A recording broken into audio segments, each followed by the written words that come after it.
Spinach, mushroom, chickpea and oat bake. Prepare the ingredients.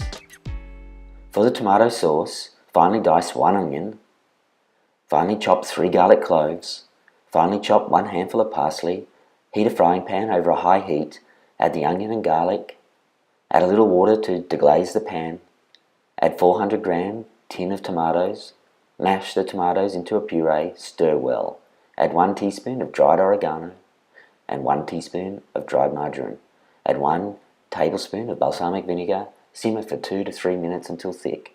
Add the chopped parsley, remove from the heat and set aside. For the loaf, slice 1 leek, slice 6 button mushrooms, grate 1 carrot, finely chop 1 large clove of garlic, finely chop 1 sprig of fresh rosemary, and 2 sprigs of fresh thyme.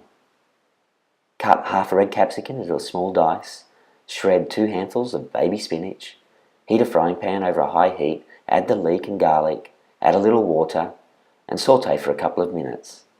Add the chopped rosemary and thyme, and stir. Add the mushrooms, add the carrot, add the capsicum, and saute until soft. When soft, add the spinach, and stir until the spinach wilts. Add 1 tablespoon of vegetable stock powder. When the vegetables are cooked, turn off the heat and set aside. Place 1½ cups of cooked chickpeas into a bowl.